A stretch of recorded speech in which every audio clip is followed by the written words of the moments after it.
जो है एक तरफ स्वामी प्रसाद मौर्य ने पहले बसपा, उसके बाद भाजपा, फिर सपा छोड़ी।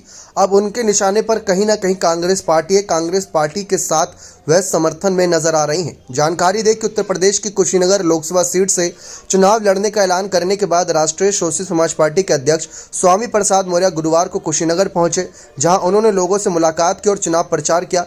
इस दौरान उन्होंने भारतीय जनता पार्टी पर जमकर निशाना साधा। वहीं दूसरी ओर राहुल गांधी और प्रियंका गांधी की खूब तारीफ भी की और कहा कि विपक्षी एकता के लिए काम कर रही हैं। स्वामी प्रसाद मौर्य ने पिछले दिनों कुशीनगर लोकसभा सीट से चुनाव लड़ने का ऐलान किया था, जिसके बाद वो गुरुवार को अपने पूरे लाव लश्कर और समर्थकों के साथ कुशीनगर पहुंचे।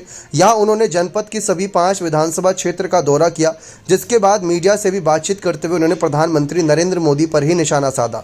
प्रधानमंत्री नरेंद्र मोदी के कामकाज को लेकर उन्होंने कई सवाल खड़े किए, लेकिन इस बीच चर्चा का केंद्र ये रहा कि उन्होंने जिस तरीके से कांग्रेस नेताओं की तारीफ करी, वह कहीं ना कहीं सुर्खियां बटोरता नजर आया। क्योंकि उत्तर प्रदेश में प्रियंका और राहुल उतने एक्टिव नहीं है, लेकिन पूरे अगर भारत देश में देखा जाए तो उनकी एक्टिवनेस काफ़ी बढ़ चुकी है। इसी को लेकर स्वामी प्रसाद मौर्य ने इस दौरान कांग्रेस नेता राहुल गांधी और प्रियंका गांधी की जमकर तारीफ की और कहा कि दोनों विपक्षी दलों की एकता के लिए बेहतरीन काम कर रहे हैं। अमेठी व रायबरेली को लेकर मौर्य ने कहा कि ये गांधी परिवार की परंपरागत सीटें रही हैं, उन्हें रायबरेली और अमेठी से चुनाव लड़ना चाहिए। इस दौरान स्वामी प्रसाद मौर्य ने एक बार फिर विपक्षी दलों के गठबंधन को मजबूत बनाने की बात कही और सपा प्रत्याशी को कमजोर बताया। उन्होंने कहा, विपक्ष का वोट उस प्रत्याशी को मिलना चाहिए जो भाजपा को हराने की कुव्वत रखता हो।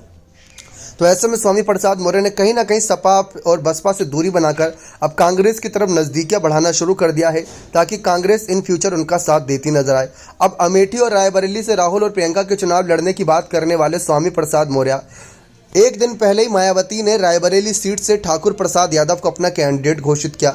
ऐसे में जहां एक तरफ मायावती इन सब सीटों पर अपनी पकड़ मजबूत करना चाहती हैं, तो बहुजन समाज पार्टी के ही पुराने नेता रहे, कद्दावर नेता रहे स्वामी प्रसाद मौर्य उनका गेम खराब करने में भिड़े हुए हैं। सपा और बसपा और भाजपा तीनों से ही दुश्मनी अब एक तरीके से स्वामी प्रसाद मौर्य मोल लेकर कांग्रेस के साथ नज़दीकियां बढ़ा रहे हैं। उनको कितना इस बात का फ़ायदा मिलेगा, ये देखना दिलचस्प रहेगा।